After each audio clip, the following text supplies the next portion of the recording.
Welcome to A Healthy Dose. I'm Julie Stautland. Today we are exploring the fitness styles of Pilates and yoga, two mindful movement practices that build strength, flexibility, and calm. Pilates targets core strength, posture, and controlled movement. Yoga blends mobility, breath work, and stress relief. Whether you're rehabbing an injury, chasing athletic edge, or simply seeking more balance in a busy life, these practices offer low-impact, scalable workouts for every level.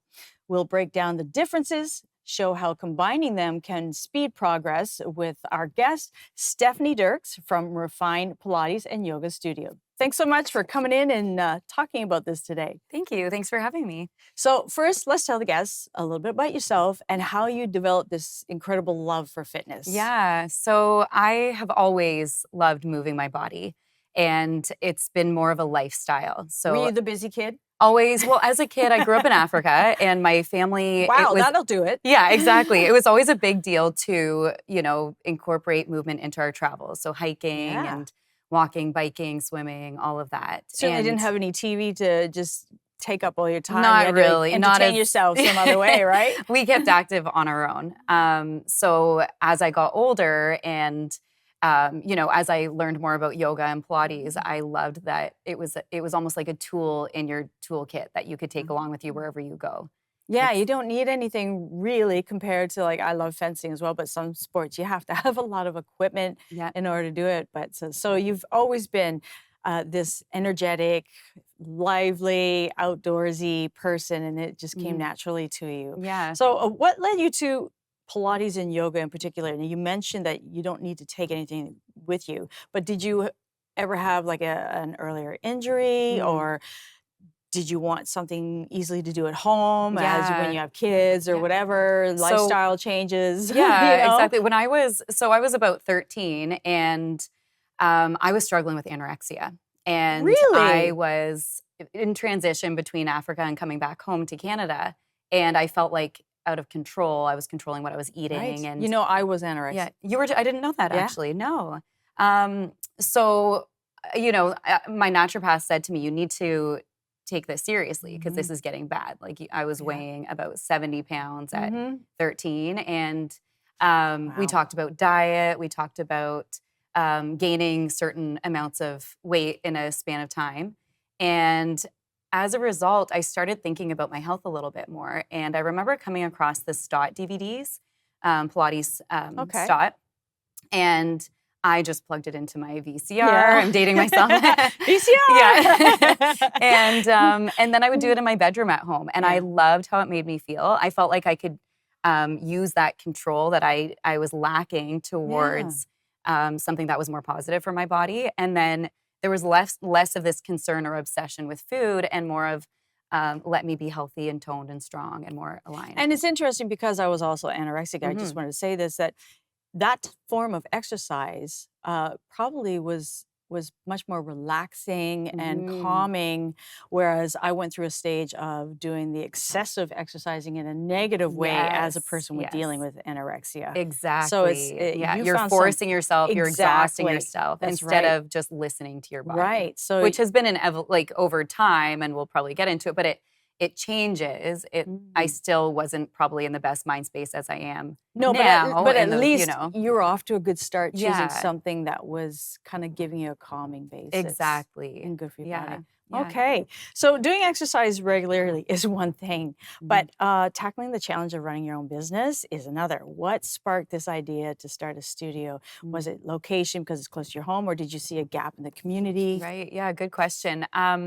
So I always knew when I started this journey, even in my teenage years, I knew that I wanted to be a teacher. I knew that eventually I wanted to have my own studio. And I had this grandiose dream of having a glass, all-season studio outdoors that makes you feel like you're experiencing the elements. Sounds wonderful. Yeah, right? Because we go through winter and it's like, how can you experience the elements but still be inside, still be comfortable? And that was always the end goal. But in the meantime, I had worked at different studios, and I'm so grateful for my experience at every studio I worked at, every teacher that I've worked under and with, and physiotherapists and whatsoever.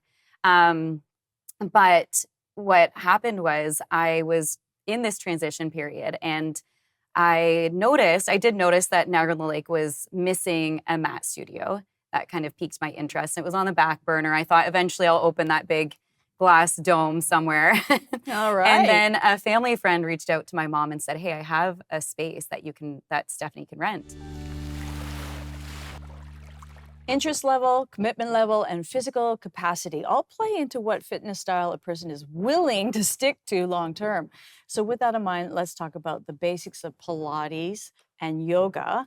But first, I wanted to ask you, what is your core vision or mission for Refine now that you finally got the studio, you got it off the ground and running? Yeah, so the studio space is, it's a location, and we made it beautiful and reflective of this peaceful environment that people can walk into and feel restored and rejuvenated. And doesn't matter what walk of life that they're going through and they're coming out of, that they can, come into a class, whether it's a Zen, calm flow or something a little bit more challenging, and they can feel energized and restored and reset. That's and nice. more alive. Yeah. Oh, so now let's talk about, for viewers who may not know anything about Pilates or yoga, it's like, how would you, just in a definition, define Pilates and define yoga? Yeah. So Pilates is the term that Joe Pilates would use when he created the method. He would call it contrology. So for That's a little bit of word history, I don't understand. yeah, exactly, and it kind of the word control in there, but. Okay. When he created it, it was during World War I, and he was using the method on injured soldiers in internment camps. Yeah, and he saw cats that were around the internment camp, and he was really inspired by their movements, their spinal movement. They can move in all these exactly. So that agility stood out to him, and one of his favorite lines is, "You're only as long as your spine is mobile."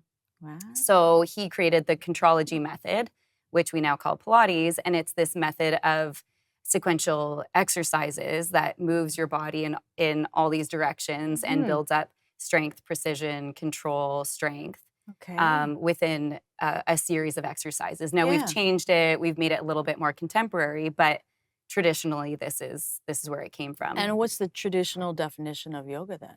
And then yoga, so the history, it's 5,000 years old or more, right? It was used as a spiritual practice to become more mindful and focused. And the challenge of bringing that mindfulness into your practice for balance and flexibility and breath work. And I think sometimes the misconception is that, yoga is a little easier than Pilates, or it's just this breath work or meditation, but actually within that discipline, you're challenging yourself with balance and control. And, sometimes it's seen as a spiritual practice in some of those ancient religions, but it's also a very physical movement and discipline. Yeah. So what are the primary physical and technical differences then? So we've got the definition of the historical. So primary physical and technical differences between Pilates, like the breathing. I think you mentioned like the breathing would be different than the Pilates or the So there are a lot of similarities with there's breath work and control in both of them. However, in Pilates, I think that's the one thing in exercise too. If you're working out hard, you forget to breathe. Yes, exactly. That's the first thing that goes. When I'm teaching a class, the first thing that people drop when they're dropping something, it's going to be the breath work, and then you get anxious, and then breathe. Exactly, and then you start overthinking it. Right. But yeah, so Pilates is a lot more focused on alignment and form and building up strength within the proper posture. And, there's also this idea that you become taller, longer, you elongate your spine because I feel like you're I moving. need to sit up. I know, when I'm thinking about that, I'm like, is my posture okay? Yes. And then in yoga, it's that mindfulness, that moving with your breath. So there are different practices, but you're focusing either on holding a pose for a number of breaths or moving within the breath, and it's a little bit more flowing and restorative. So as So, an instructor now, let's mhm, pretend, okay, you're going to instruct a Pilates class, you're mhm. going to instruct a yoga class. As the instructor, you've got 45 seconds. How would you approach each one? Is there, would you Would I approach them the teach it same? differently? Yeah, Yeah, yeah. or are they different? That's a very good question. Yeah, I almost 30 feel like seconds. to an extent I put on a different Mm-hmm. persona per Yeah, depending on what I'm teaching. I'm still who I am and it's still authentic, but I'm a little bit more instructional with my say I'm teaching Pilates reformer. I'm a right. lot more focused on the alignment of my clients and physical adjustment, and I'm walking the room, and I'm a lot more methodical Right. when I'm teaching a mat Pilates or mat yoga class. It's a little more fluid. It's a little more, I might demonstrate some and then I might walk the room. Welcome back. I'm speaking today with Stephanie Dirks from Refined Pilates and Yoga Studio. So, Stephanie, what are the shared benefits of practicing Pilates and yoga regularly? Not Mhm. just like, okay, I went once a month or I went twice a year. What are the shared benefits if you do this regularly? Longevity. If I'm giving Longevity. you a straight Yeah. answer, Nice, simple, yeah. longevity, right? And we're all talking Everything. about that right now. What Yeah, can we yeah. do that Mhm. is not going to be just for my 20s, Mhm. but something that I can do Yes. for as long as Yes. And possible? I talked earlier about, I called it a tool that I had in my back pocket when I was Yeah. younger. And I still consider it something that everyone can use, both Pilates and yoga for Mm. their different reasons that I described. But Hmm. whether you're fencing for mobility Right. and, preventing injury, you're more aware of your form, right? Right. Because in our Pilates classes, I'm teaching people how to listen to their bodies Mm. so that they don't need me there. They can be using those principles in their everyday use, right? Whether they're doing a sport or, just carrying the groceries And I in think that's or an carrying their interesting thing children. to just talk about is the fact of being in tune with your body. Hmm. If there's one thing I've known, just even having kids, is trying to teach the kids to listen to your body. Yes. Trying to teach them, like, when you sense this, when you sense that, Hmm. it's important. Otherwise, you will be sick, you will have injuries. If Yes. you learn that early, then it really makes a difference in Absolutely. your wellness. Absolutely. Yep. And I hear this, so I'll have feedback from my clients. They're like, we joke because I'm like, you probably hear me in your head, like It's whispering in your ear, exactly right. They're like, oh, I remembered that I had to like shoulders back Yeah, and straighten my certainly. spine, and but it really does. It's deeper than that. It's more about that awareness of Right. holding A your healthy body and being awareness. and respecting your body and Mm, being and trusting your body, really right. being a stronger version. So, okay, let's talk about which benefits are unique or stronger, first of all, in Pilates. There's like we're talking about core strength. Is that something that would Mhm. be unique and stronger in that compared to any other exercise? Not Right. just yoga or Yeah. Pilates, but just in general. Yeah, yeah. So the core work is the foundation of everything because you're protecting your spine. You're protecting your back when you're Mm. using your core. So that's the So, one thing to really take note of, that yep. you are protecting your spine. So whatever you're Mhm. doing, it's about protecting the spine. Okay. Exactly, exactly. Because we can twist. We've all done things where, oh, Oh, you've twisted a yes. funny way, and but when you're more aware of Yeah. breath work engages Mhm. your core. Mhm. When you're moving with fluidity and you're Mhm. using your spine correctly, along with your breath work and your core, you're not going to be injuring yourself. You can do the same exercise, but not know all of the Right. the proper techniques, and you can still injure yourself. But if you Right. have a educated teacher who knows what they're talking about and has that anatomical education, then that will support you. So on the flip side, what is a unique and benefit of yoga just Mhm. compared to all Yep. exercises that are out there that Yeah. really stands out in Yeah. yoga? So nervous system, like there's this talk Mm, like lately the of vagus nerve. exactly. Yes. So calming and centering Mhm. and grounding and bringing yourself back to yourself because we put so much out for the people And I around think that's us. a But very interesting thing to talk about as yeah. well, because I know with my history in that, cortisol is always going sky high, and that vagus nerve is always, something I've had to work on. Is that people think, oh, it doesn't really matter. You can't really change it, but it's amazing Hmm. how a few simple exercises of breath control Hmm. can actually physically make your body feel, okay, I can handle this. Yes, Isn't that interesting? exactly, exactly. And that's what ties both practices Mm, together because both practices use breath work, but they're slightly different. So there are different reasons why you use the breath work, whether it's to go deeper into your core or if you're using it to calm your body and let go of tension you're carrying in your gut or bring your attention back to what your body's doing, right? So we've got less than a minute here, but I did want to mention, now we talked about how 5,000 years for yoga history and that there is a spiritual element to it. Some people are a little wary of that, but really are interested in exercises. What would you speak into that? Right. Yeah. So the history is rooted in North India and the ancient practice that originally began there. But it has evolved over decades and centuries over the years. And in North America, we still do, you'll see traditional practices here and there. So it really depends who's doing it. But it really depends on who's doing it. And my training was actually under a Christian yoga organization called Holy Yoga. So my emphasis was still on the mindfulness, but all of that was directed at God because that's where I want to direct my focus.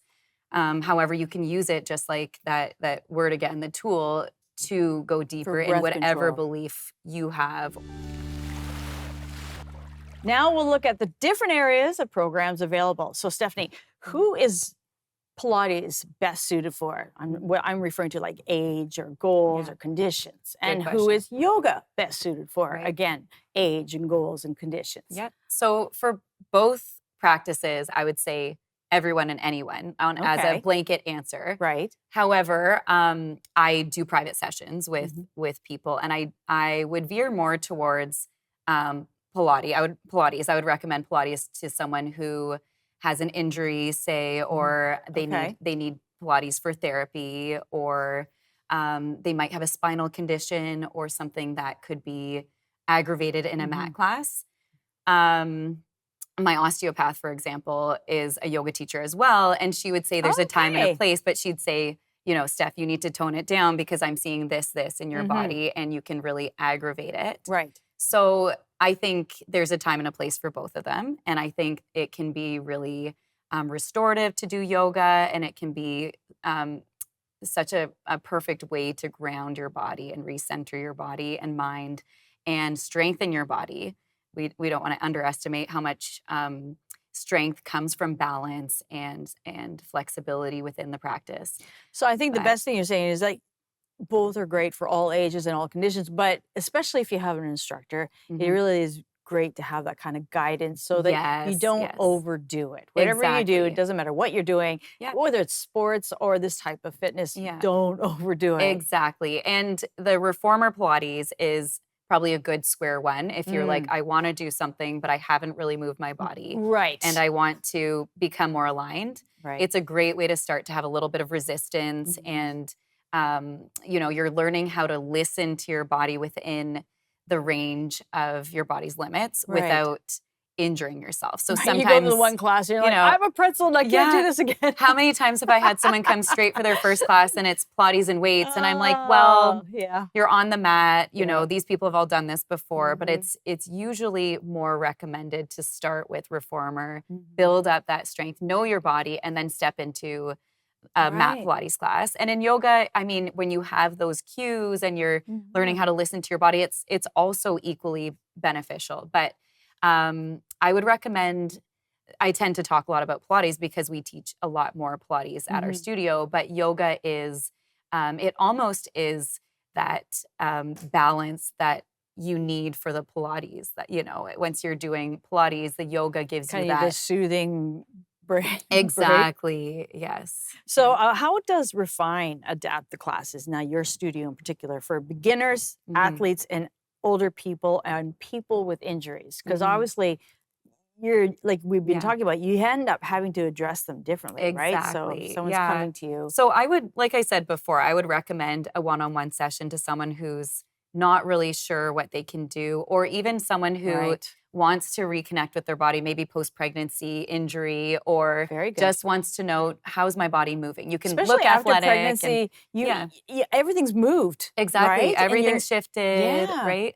Everyone could benefit from a private session because we don't know what we are doing in our bodies that isn't symmetrical, that Right. that isn't aligned until someone tells you and can show you And you hands may on. not, especially if you've been exercising and you're like, I've been working out, but I'm feeling these pains, and you realize I've actually been strengthening muscles incorrectly. So now they're pulling on my spine incorrectly. And now I've got to Exactly. redo that. Yep. And then we have a beginner's reformer. We have a beginner's mat as well.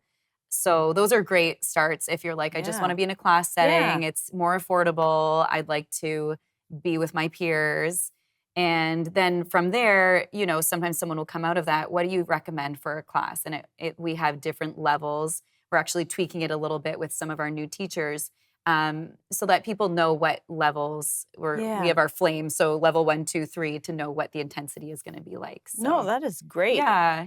So, okay, we've got 30 seconds left. So let's end with this. One piece of advice would you give someone deciding between Pilates, yoga, or both? Let's leave it with that. Yeah. The best piece of advice I could give them is that this is a refining process. So this is your journey. I am your guide as a teacher, but this is your journey to be more in tune with your body, your mind, and your soul, and become a stronger version of yourself. So it's individualized. That's great. Stephanie, thank you so much for coming in Thank you today. for having me. We all know that being active, making sure we move our bodies daily, especially if our work is sedentary, is important for overall health and wellness. Finding the right form of exercise that you can stick to is the best form of exercise, whether it's Pilates, yoga, or some kind of sport. See you next time on A Healthy Dose.